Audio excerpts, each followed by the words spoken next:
बिस्मिल्लाहिर्रहमानिर्रहीम। Exercise 6.1 question number 3 है हमारे पास। क्वेश्चन नंबर 3 की statement. Question number 3, find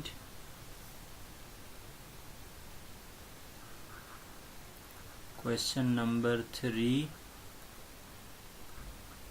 find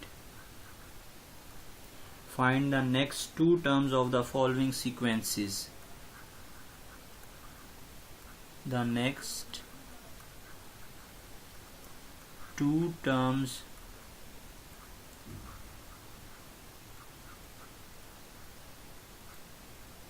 of the following sequences.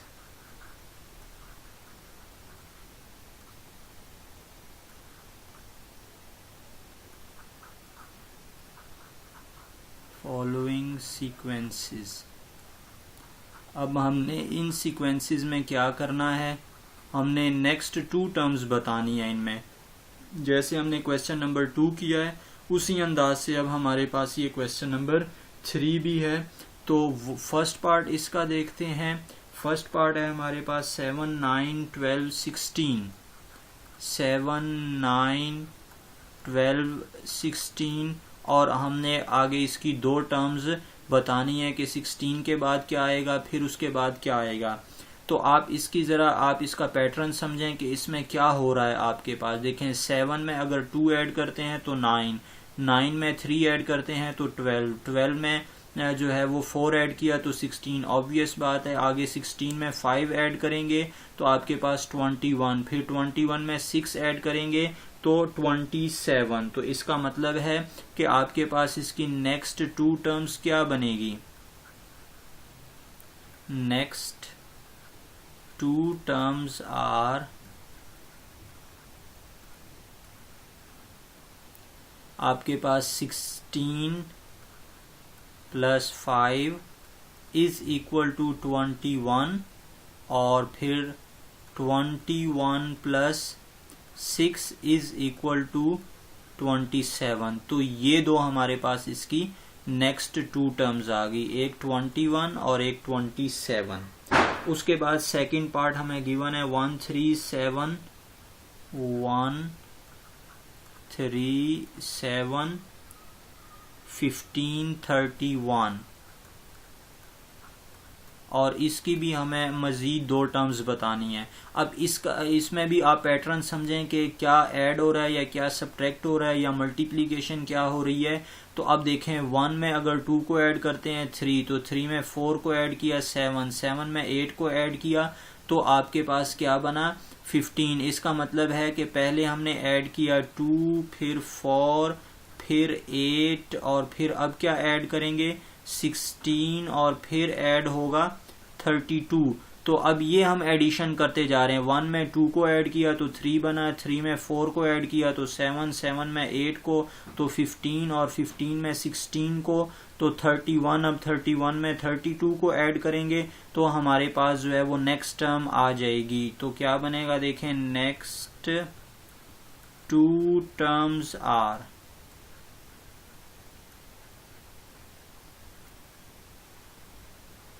क्या बनेगी नेक्स्ट टू टर्म्स। अब 31 में ऐड करना है हमने 32 को, तो क्या बनेगा 31 में 32 को ऐड करने से ये हमारे पास आ जाएगी टर्म 31 प्लस 32, ये आ जाएगी हमारे पास 63। उसके बाद अब हमें 32 और फिर उसके बाद 64, चूंकि इसका डबल होता जा रहा है तो 32 के बाद अब हम 64 ऐड करेंगे। किस में ऐड करेंगे हम 64। अब 64 ऐड होगा हमारे पास जो है वो 64 ऐड होगा हमारे पास 63 में। तो 63 में 64 को ऐड कर देते हैं तो ये नेक्स्ट टर्म आ जाएगी। तो 63 प्लस 64 कितना हो जाएगा 127 बन जाएगा ये हमारे पास। तो ये हमने दो टर्म्स फाइंड आउट कर दी 63 और 127। और थर्ड पार्ट इसका हमारे पास है, इसका थर्ड पार्ट देखते हैं।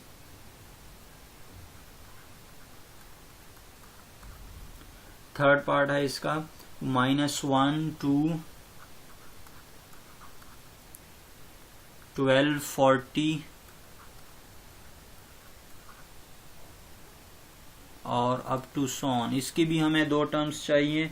तो अब अगर आप इसको देखें, आप एडिशन के लिहाज से देखें, -1 में क्या ऐड किया कि 2 आया। अगर आप कहते हैं कि +3 किया तो 2 आया, फिर 2 में 10 ऐड किया तो 12, फिर 12 में आप कह दें कि 28 ऐड किया तो 40। तो ये कोई सेंस इसकी नहीं बन रही। तो फिर इसको कैसे सॉल्व करेंगे? अगर मैं इसको ऐसे लिख देता हूँ -1 क्रॉस 1, फिर उसके बाद हम इसको लिख देते हैं यहाँ पर 1 क्रॉस 2,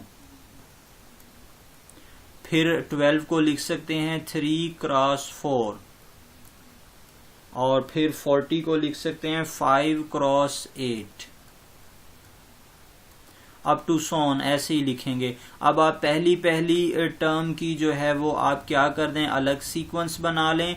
तो आपके पास क्या बनेगी, -1 फिर 1 फिर 3 और फिर 5, और फिर उसके बाद जो आपके पास दो टर्म्स आएंगी। अब अगर आप इसमें देखें तो आपके पास दो टर्म्स क्या आ रही हैं मजीद। -1 में देखें, अगर हम 2 को ऐड करते हैं तो 1, 1 में 2 को ऐड किया तो 3, 3 में 2 को ऐड किया तो 5। तो इसकी मजीद नेक्स्ट टर्म्स क्या आ जाएंगी, 5 में 2 को ऐड करेंगे तो बनेगा 7, क्योंकि हम हर टर्म में 2 को ऐड कर रहे हैं। फिर 7 में 2 को ऐड करेंगे तो 9। तो ये हमारे पास जो रिक्वायर्ड टर्म है उसकी पहली टर्म आ गई, यानी कि हमने दो टर्म्स की प्रोडक्ट में अब उसको लिखा हुआ है, तो हमने पहली टर्म फाइंड आउट कर ली उसकी।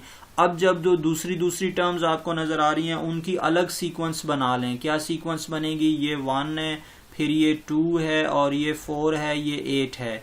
तो इनकी अलग सीक्वेंस 1, 2 और उसके बाद 4 और फिर 8 और फिर ये दो टर्म्स हमने बतानी है यहाँ पर। अब अगर आप देखें तो इसमें क्या हो रहा है, 1 को 2 से मल्टीप्लाई किया तो 2, 2 को 2 से किया तो 4, 4 को 2 से किया 8। अब आगे आपको समझ आ गई होगी कि हम इस सीक्वेंस में क्या करते जा रहे हैं, हर टर्म को 2 से मल्टीप्लाई करते जा रहे हैं। तो इसकी नेक्स्ट 2 टर्म्स क्या आ जाएंगी, 8 को 2 से मल्टीप्लाई करेंगे 16, उसके बाद 16 को 2 से मल्टीप्लाई करेंगे तो वो बनेगी हमारे पास 32।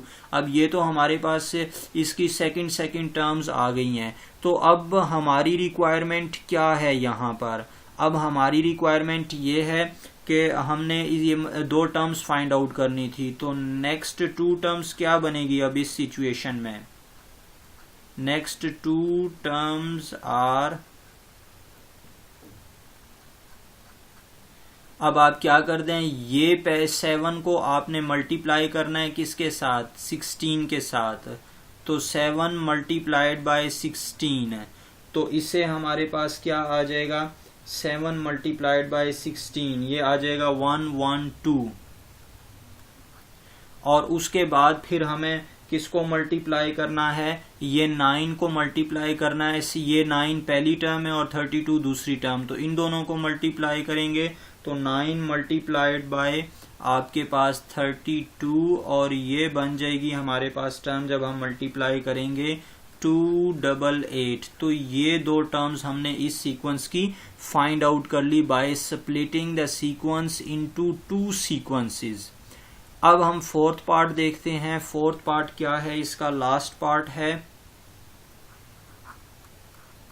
फोर्थ पार्ट है हमारे पास 1 -3 5 -7 9 -11।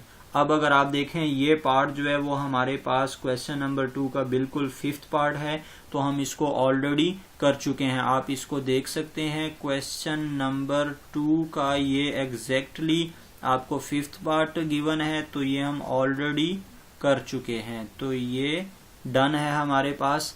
उम्मीद है आप लोगों को ये क्वेश्चन समझ आ गए होंगे। अगर आपको हमारी वीडियो पसंद आई है तो आप इसको लाइक करें, शेयर करें, कमेंट करें, अपने दोस्तों के साथ शेयर करें, और हमारे चैनल को भी ज़रूर सब्सक्राइब करें। अल्लाह हाफिज़।